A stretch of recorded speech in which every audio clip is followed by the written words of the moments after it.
So today we'll start with verse number 106. We completed till Guru Tattva Drishti 105 last time. Everybody's up to speed with 105. Did you do your journals? No? Some of you've done them, some of you've not. So let's quickly come up to speed. Let's complete the journals and let's also complete the book club postings so that everything is not piled on during the exam time. Do at least book club postings and journals during the sessions, so after the sessions are over, when the semester is over, you have only the exam pending. Okay? Chalo. So I'll quickly in short summarize what we are talking about in Guru Tattva Drishti right now. We're talking about the karmic spellcraft of Maya, if you remember. Yeah? It has a waking karmic spellcraft, a dream karmic spellcraft, and a deep sleep karmic spellcraft. We completed the waking, dream, and deep sleep spellcraft in the previous session. A summary of that is, I, the Turiya, am impelled, am compelled, I am forced by the avidya tattva to forget myself, and I identify with names and forms, either waking names and forms or dream names and forms, and in deep sleep, the absence of names and forms. And this identification makes me either a doer or experiencer in the waking and dream. And in the deep sleep, it is the absence of the doer, absence of the experiencer. I identify with that absence as well. Yeah? This leads to ignorance, ignorance of the higher truths. What are the higher truths? Non-doership, non-experiencership, non-duality. I ignore all these truths. And naturally, my delusion, either in the waking, dream, or deep sleep, is amplified. That's what we did in the previous session. Now we go to the important part where we understand how is karma really created. To a beginner, it is told that you must do good deeds. If you do good deeds, you will accrue good karma. If you do bad deeds, you will accrue bad karma. Very simple mathematical equation. Why is the beginner told that? Because he identifies with the body. He identifies with the actions of the body. He identifies with the mind. He identifies with the ill will thoughts or the compassionate thoughts of the mind. And he identifies with the world he lives in. So it's not just the body and the mind that is his conditioning, but his environment, where he believes, I was born and brought up in this kind of an environment, I have learned to be this kind of a doer, this kind of an experiencer. Yeah, for example, I grew up in a religious environment, so I am a religious doer.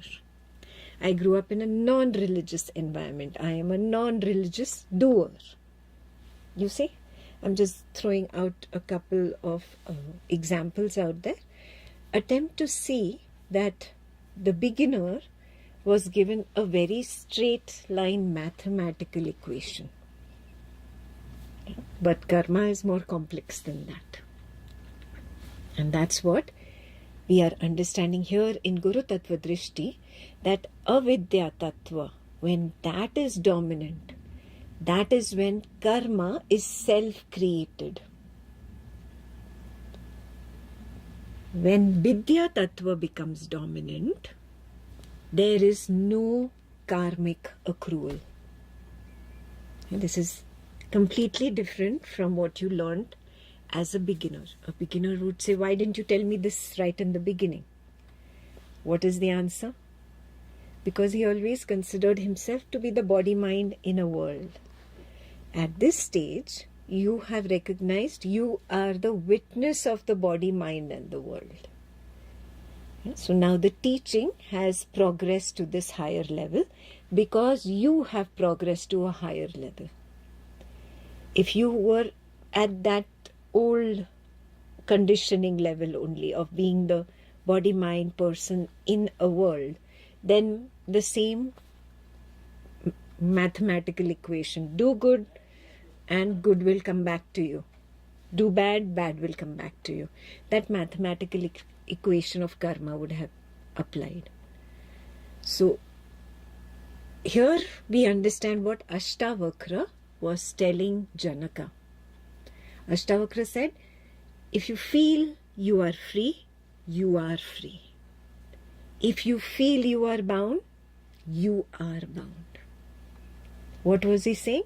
If I assume I am this body-mind person in this world, and that action that is actually just happening through the body, I assume I am doing, then naturally the effects of that action I will assume I am experiencing. Because this entire assumption of doership and experiencership works together. You cannot say, I will just have the assumption of doership and I will not have the assumption of experiencership. It's not possible. You assume the entire package. Now, when you progress to this higher level and you recognize you are Turiya, the fourth. You're not the waker in the waking world. You're not the dream character in the dream world. And you're not even the deep sleep absence in the deep sleep darkness. You are the fourth. You are beyond. Yeah, that fourth is Turiya. So this recognition, I am Turiya, this itself takes away that entire assumption that I am the doer and experiencer in the world. It gives me so many clear glimpses. This is all happening. And the body is only a medium for that particular action to happen in this waking scene.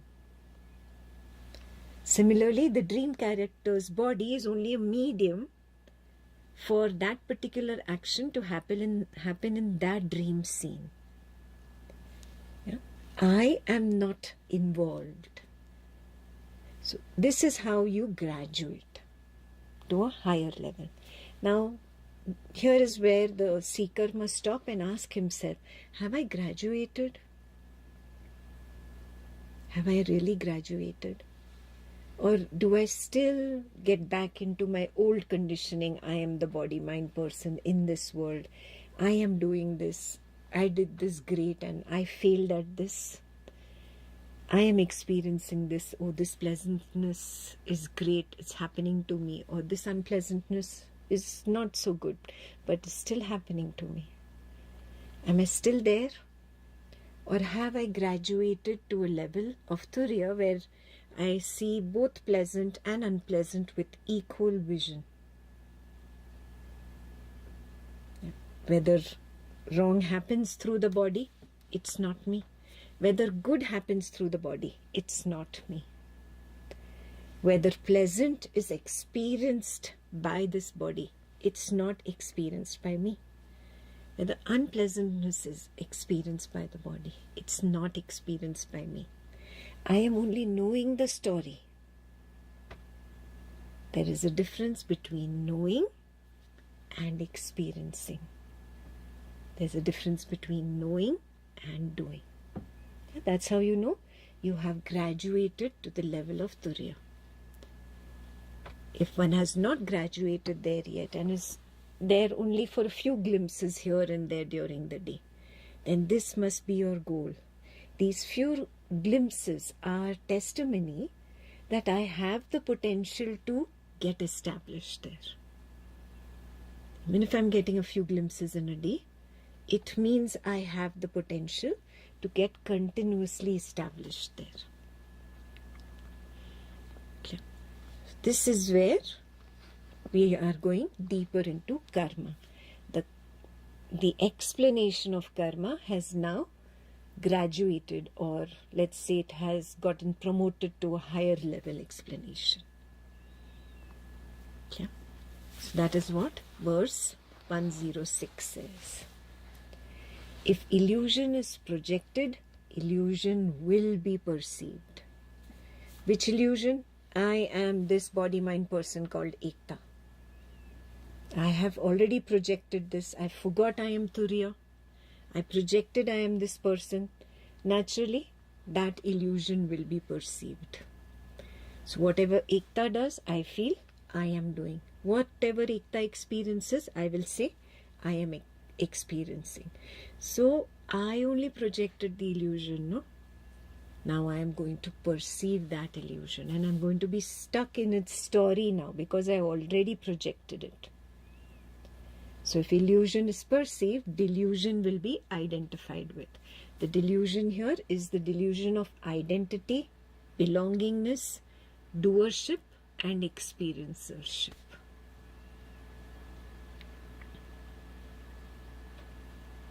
In Sanskrit, asmita, mamata, karta and bhukta. That delusion becomes my bondage. So now because I took on that role of Ekta, I am Ekta and I am a person in this world, and whatever Ekta is doing, I said this is my deed. Whatever Ekta is experiencing, this is my experience. Now I get caught in that bondage. So if delusion is identified with, bondage is inevitable. One little delusion story is sufficient for you to experience this entire verse 106. One little story. You identify, you get involved in the drama, you see how doership comes up, you see how experiencership comes up, you see how there is clinging to it, how there is bondage. You will recognize. And the bondage is always self-enforced. I did it to myself. Nobody else from outside, some Satan came and planted something negative into me. No. It means my avidya tattva is more active than my vidya tattva. Simple. That is why I got caught up in this bondage cycle right now. That is what the last line says. This self-enforced bondage is karma or deed. So now a very special thing happens for the spiritual seeker who keeps shuttling between being the person and being Turiya.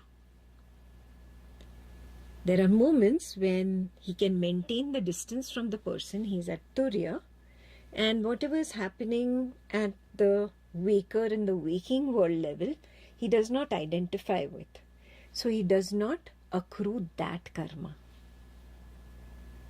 But in moments of extreme attachment, the slip happens, he's no more standing at Turiya, he becomes the person, and another cycle of identification, doership, experiencership, belongingness goes on, and here he accrues karma.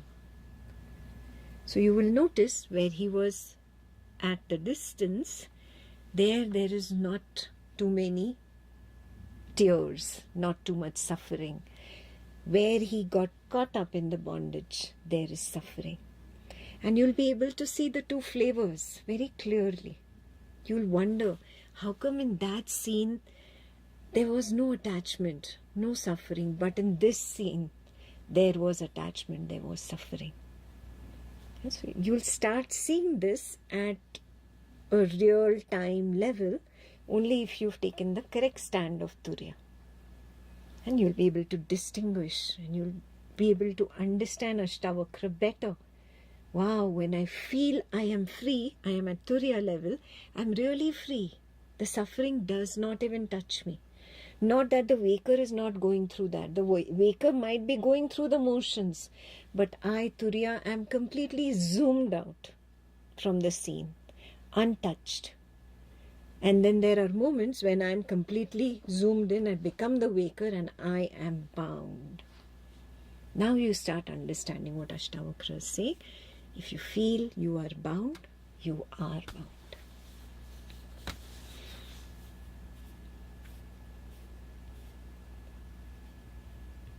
Yeah, so this is very important to understand. This chain of bondage, it does not begin with the world, it begins with projection. Moment to moment, I, the Turiya, am projecting.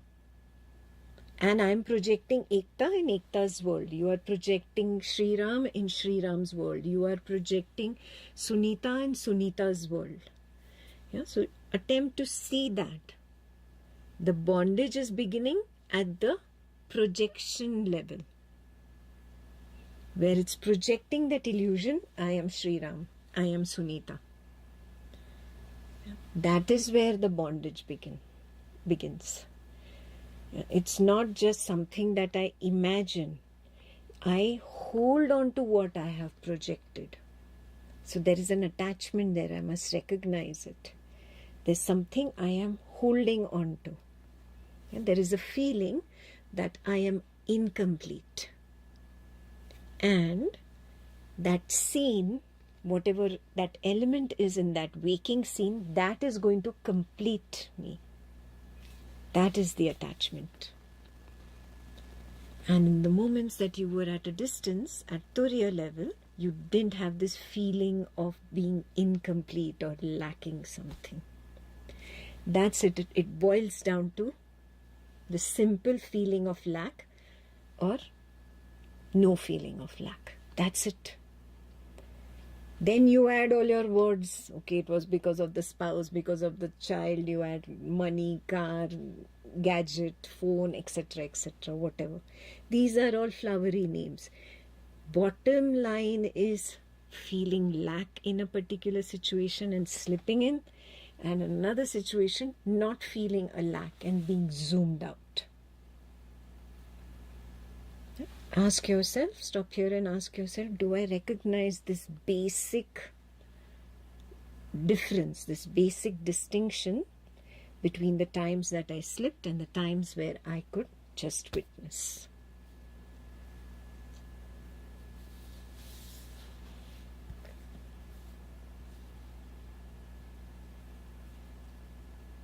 Clear?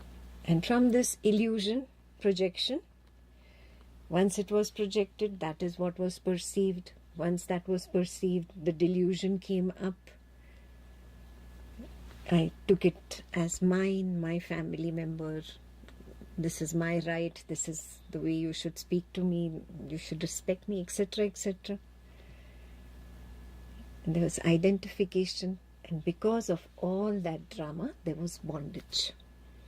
All this was self-enforced. Whereas in that situation, I didn't have the feeling of lack. I was zoomed out. It's not that in this situation some external force did it or the self got trapped. No. Avidya Tattva is weak. Avidya Tattva is strong. Vidya Tattva is weak. That is the only reason this is happening. There is no external force. The self cannot be forced by anything external anyways, because all external is a projection from the self. No? So start understanding that. Only when I choose to be bound, I become bound. That is when there is karma. So it's not that fate, karma, destiny are some external entities that are trying to punish me. No. I am choosing in this situation to accrue karma and face whatever karma phalam it brings. Nobody else can create this cycle inside me. I am the doer, I am the enjoyer, I am the sufferer. I must act to complete myself. I must bear the result. No. All this is self-enforced. I choose to do it. And something within you knows this truth. Do you recognize that? Something within you knows that yes, in that moment I chose that karma.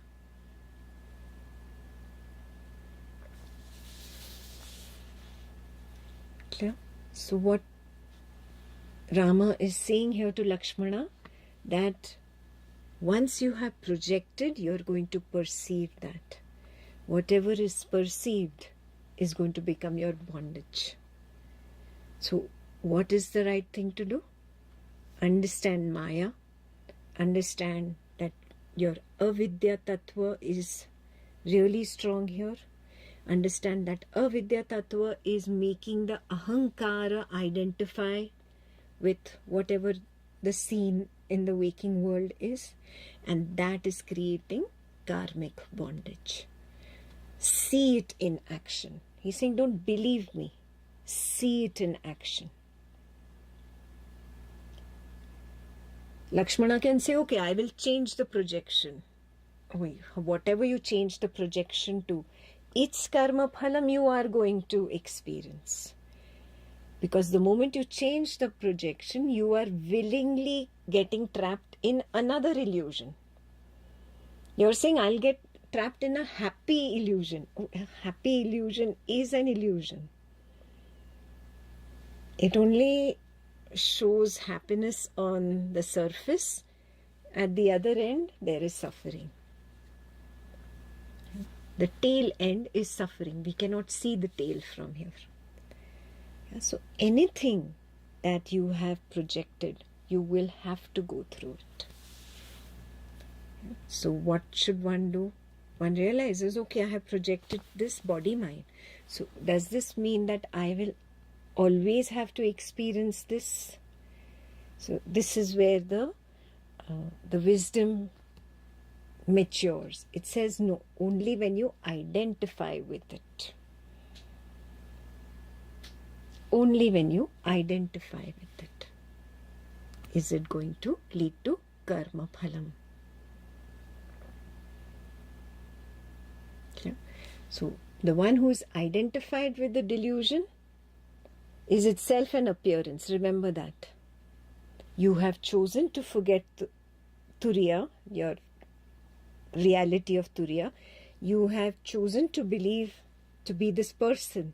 So this person itself appears and disappears. No, appears and disappears. This itself is an appearance in awareness. So what should the spiritual seeker do? He should recognize, I have only projected this appearing and disappearing wave. But if I hold on to my space of awareness and do not slip into the appearance, then I am free. So simply hold on to this. Where is this body-mind person appearing and disappearing that I'm getting so attached to? Where is this world, sight, sound, smell, taste, touch appearing and disappearing? That field of awareness. Even amidst the delusion, amidst all drama and chaos, I can recognize this and hold on to it. Clear? So, when you start understanding this, amidst drama, you hold on to awareness, then a higher level understanding happens. And what is that higher level? We'll see ahead. Verse 107. Karmic spellcraft is the illusion that deploys names, forms, and their absence to influence. Identifying with the waking perception, sensation, thoughts, and feelings, or their deep sleep absence, is bondage. Hence karmic accrual. Verse 108. What you accrue, so shall be due to you. What you identify with, so shall bind to you. What you are bound by, so shall deliver misery. Self-prescribed misery is karma phalam. So this is very important to understand. You understand this not when you are pretending to be the waker. When you pull yourself out of the appearance into that field of awareness in which the appearance has appeared and will soon disappear. when you pull yourself out of the muck. Here is where you can see, wow, this is only karmic spellcraft. It is magic. It's just an illusion, and it's deployed in the name of the spouse or the son or daughter or the parent. It has this particular form, and its job is only to pull me in. Once I'm captivated, I identify as the spouse, as the parent, or as the son or daughter. And this identification itself creates the entire drama.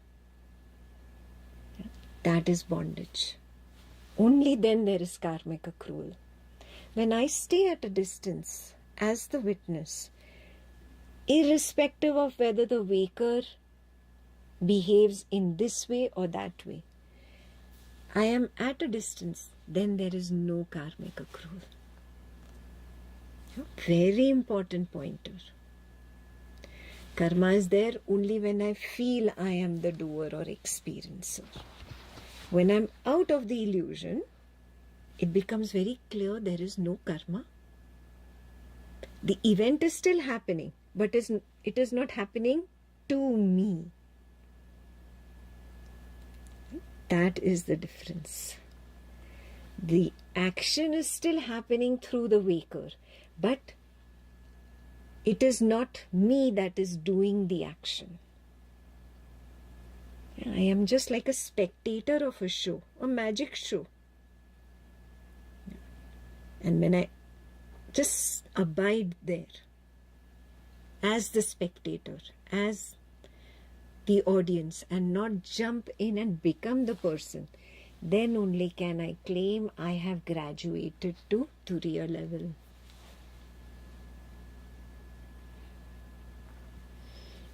Do not in haste proclaim, yes, I am Turiya. Some of us are too quick to proclaim. No. Turiya is not when you have 3 or 4 glimpses in a day. Turiya is when you're established throughout the day. Yes, throughout. Especially in a chaotic waking world scene. You're completely zoomed out. When you're zoomed out, you see another level. You recognize you are witnessing the waker. And you realize there's something else that is knowing both the witness and the waker. If you get to that level, congratulations. Pat yourself on the back. You got a glimpse of Turiyatita. But if that didn't happen, that's okay. At least maintain your Turiya stand. At least maintain your Turiya stand. And if you are really captivated by the magic and it tries to pull you into it, remind yourself, that which gets wiped away again and again, how can that Ekta be said to be true? And then Ekta's world is true, and then Ekta's this situation. Oh, how silly. Moment to moment, I can see the wiper of the now comes and wipes away the previous sentence, the previous sight, the previous sound. Everything is wiped away. Only memory is holding on to a story about what happened before this moment. In that moment, wake yourself up. That's how you avoid slipping down to the waker. Stay at the awareness level. This will require some amount of effort to begin with. But soon when you recognize that it's a happier place here and this is suffering, then you will not be charmed by the illusion. You will stay at a distance. And then you'll come to that point where you recognize that special thing, where there's something else that is knowing Turiya, knowing Ekta and Ekta's world. Suddenly you have graduated. You might just get a glimpse and again you'll be back at Turiya, and that's okay. That's completely okay. At least you have understood how karma and karma phalam works. How to pull yourself out of the muck. And how to stay established. To stay established, Remind yourself. You don't have to remind in words. Not in English, not in Tamil, not in German. You don't need to use words. You can clearly see everything is getting wiped away. It's getting wiped away. The family member is saying one sentence, it's getting wiped away. The body, mind, person that you claimed as I saying another sentence, it gets wiped away. The sight gets wiped away. The scene gets wiped away. Moment to moment, the feeling gets wiped away. The thought gets wiped away.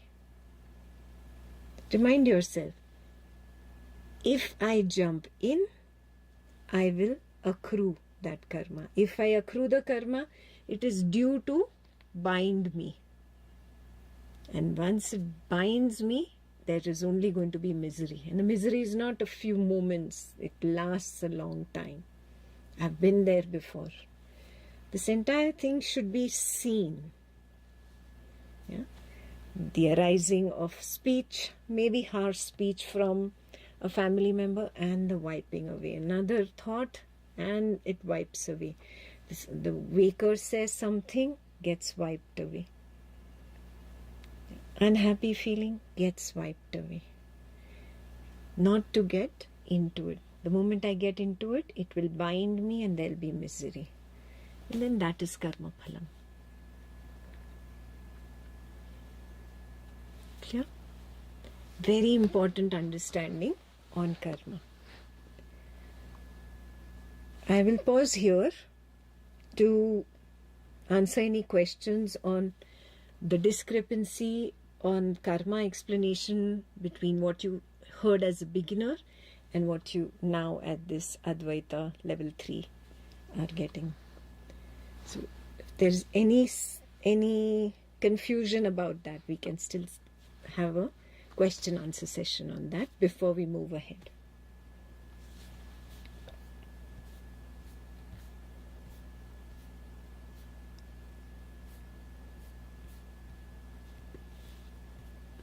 Any questions? Yeah. Is it basically holding on to the wiper of the now and see arising being erased by the wiper? Yes. Then that's I'm out of the karma. Correct. Just seeing that will take you out. It's like a magic wand. Even though the waker will continue to be in the scene. Yeah, for example, the parent will be talking to the child. The parent will continue to speak to the child. The scene will still go on. But you have to make that effort of zooming out and seeing every wave is getting wiped away. Every wave is getting wiped away. And whenever I, the witness, I'm forgetting I'm witnessing, I'm becoming the parent, in that moment I'm experiencing a poke or a punch. That's the karmic return or accrual immediately. I'm going to face the karma phalam immediately in the next sentence. And that next sentence is going to send, that unpleasant sensation throughout my body. And then you feel bad that my daughter said this to me. She does not respect me. She does not listen to me. All this I will get into. This is the karma phalam. Right in that moment. Yeah, what was the wrong karma?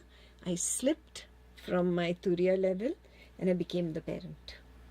When I zoom out, then a scene goes on between the mother and the daughter. But there is no strong punches and pinches felt because I'm so zoomed out. It's as if this is happening of its own accord. You've been in a situation when you felt that I was not driving. I was just holding the steering and the car was driving itself. You felt that? Yes, because how long can Turiya pretend? There's nobody else in the car. How long can Turiya pretend?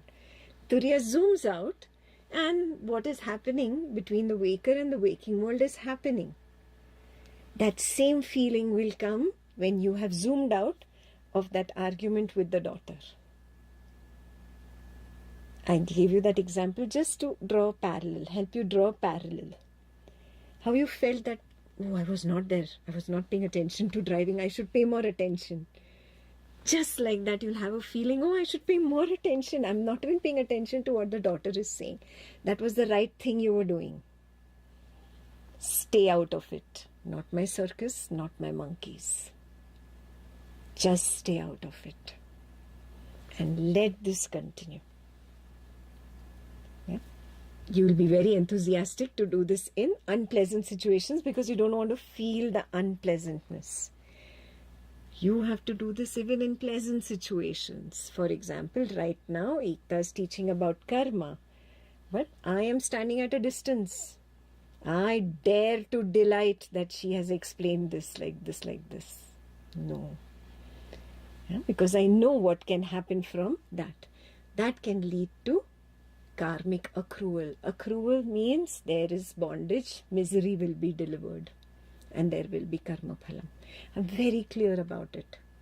So even in pleasant situations, not to slip and become the waker in the waking world. Constantly be zoomed out. Constantly feel as if I am not driving, only the hands are on the steering wheel. I am not there. Clear?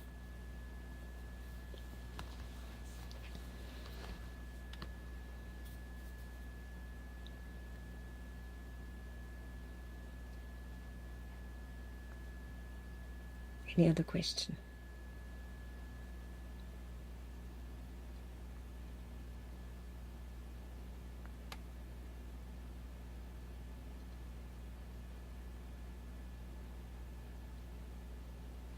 No? All experts in karma and karma phalam? Yes? You learn to zoom out from everything? No? Okay, so now we must drop the previous idea that if I do good karma, I will get good karma phalam. Because that instills greed. And remove that idea, if I do bad karma, it will bring bad karma phalam. That was okay at a beginner level because you were assuming yourself to be this body. Now you have graduated to Turiya. Turiya has new rules, new vows.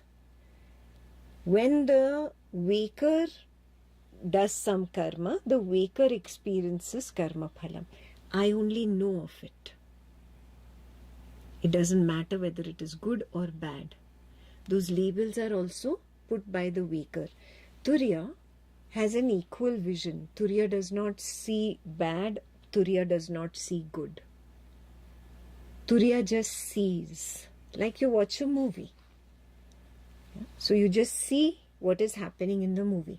You don't label it as good or bad. Oh, I should change this scene. No, it's not in your control. You never say, I'm going to change this scene of the movie. You just watch a movie. Like that.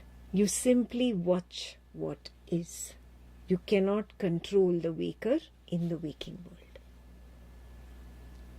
Clear? That is why if you do the Buddha's path, till you learn Satipatthana, you have these vows.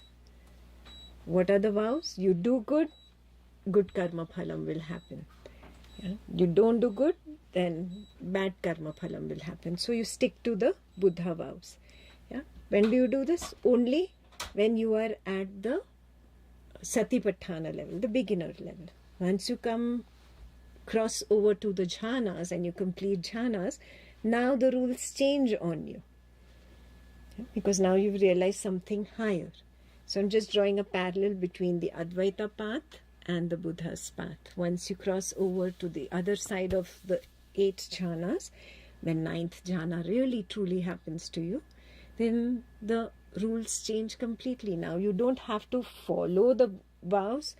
You know that if you even pretend to be anything other than shunya, it is dukkha. You have accepted and seen, acknowledged, understood. The moment I pretend to be other than zeroness, there is going to be dukkha. So I don't even need to follow separate vows anymore. There's just one straightforward understanding. Clear? But for that, jhana 9 needs to happen for you to go to the higher side. Clear? How karmic accrual happens is very clear. How can a sincere spiritual seeker skip karmic accrual? That is also very clear. And both these can happen simultaneously to somebody who's shuttling. Is that also very clear? Yeah. Okay. Yes, Vijay. So, Didi, sometimes Vijay is involved in some kind of an argument with some family member, and in the process, Vijay realizes, or actually from the Turiya side, there is this recognition, oh, I'm being bad, I'm speaking harsh, I should stop. But it's over, it's gone, it started already, and the mouth is not shutting. Is there a karmic accrual right there? Because there is a recognition that what was coming out of the mouth is harsh, is wrong.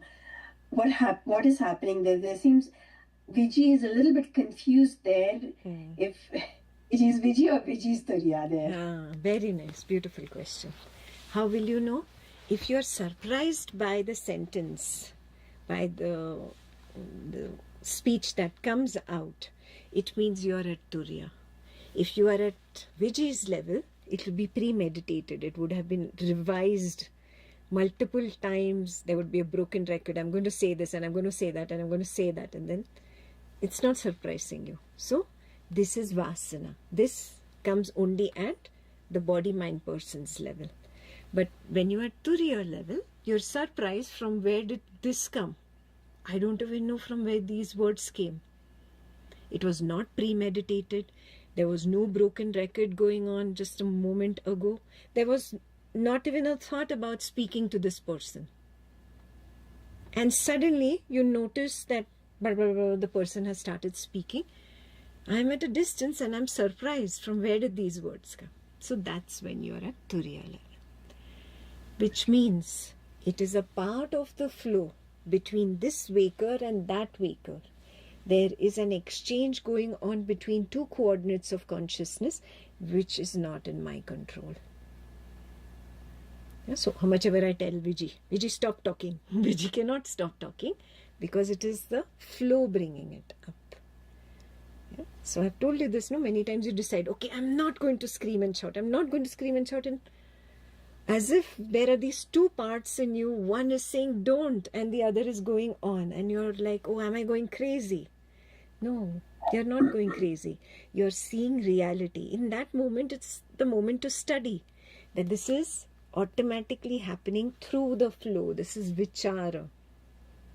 This is vichara. And I am distanced. I'm standing as Turiya. Yeah? So again, understand, Vijay also has a role to play with respect to that coordinate of consciousness. I don't know who you're talking about, but these two coordinates of consciousness have an exchange that must be completed.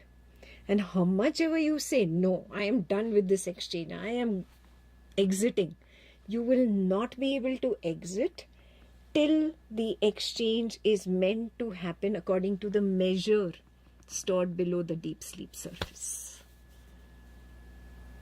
That is the collective consciousness. You cannot control that. So this requires astute observation when the argument is happening. In retrospect, you can create all kinds of stories. And that's why it needs to be studied in that moment. What's going on? Wow! Instead of getting angry, you should be surprised. Wow, I got a moment to study. Study yourself, understand it. Completely segregate vasana and vichara. When you see vichara, you are Turiya. When there is premeditation and like a broken record, it's going on, it is vasana and you become the person.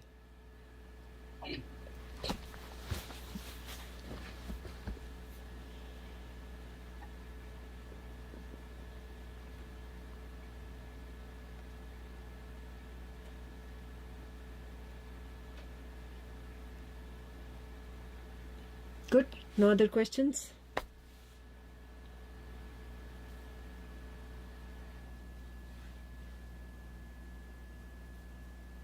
No? Okay, so let me give you just the homework for this week. Number 1, I have to start separating out myself, the Turiya, stand at a distance and attempt to see the next wave which comes up. When it surprises me, how is my state? Am I in the wow state all the time? What is the flavor of this wow state? You're studying yourself. You're studying when everything is hunky-dory, quiet. Now, you will apply this when suddenly an argument happens in the week. When you didn't expect that argument to come up, when it happens, now you're comparing. Can I recognize, am I Turiya? And how will you know if you're Turiya? You will compare the wow effect. Is the wow effect same as it was that day when I was experimenting, when everything was hunky-dory? Yes, the wow state the same. Yeah, wow is just surprised. Oh, I didn't expect this to come up. Oh, I didn't expect this to come up. Yeah. And reject that urge to pretend to be the waker in that moment. There'll be a very strong pull, as if a magnetic pull, pulling you into the body of the waker. You literally feel like being pulled into the body of the waker to as if get involved in that argument, that interaction, whatever is going on. You reject that pull. You stay at a distance. You know that the waker will automatically operate in the waking world. The waker can continue to argue, but I will not get pulled in. I stay at a distance. This needs a lot of work. You will need to be very strong in that moment and attempt to maintain that state and recognize, am I getting the same wow effect that I was getting when everything was hunky-dory? Yeah. That will be your real test. You test yourself. Nobody else can do it for you. This is the way you strengthen your Vidya Tattva. When Vidya Tattva will strengthen, naturally you will learn the skill of dodging karmic accrual. There will be no karma and no karma phalam for you. Actions that are meant to happen through the waker will continue to happen because they are an ask of the flow. Yeah? This waker has some exchange with other coordinates of consciousness. Those will continue, but they will continue only through the vichara. There will be no vasana. Yeah, so this recognition is the most important. I give you 2 weeks. This week, next week I'll give you a self-exploration on this. 2 weeks to experiment and work on strengthening that Vidya Tattva. Work on it. Can I even say once that, oh, fantastic, something happened through this waker's medium, but I did not accrue karma? Can you confidently say that? Write to me. How many times in these 2 weeks did you not accrue karma? How many times in these 2 weeks did you dodge the karmic cycle?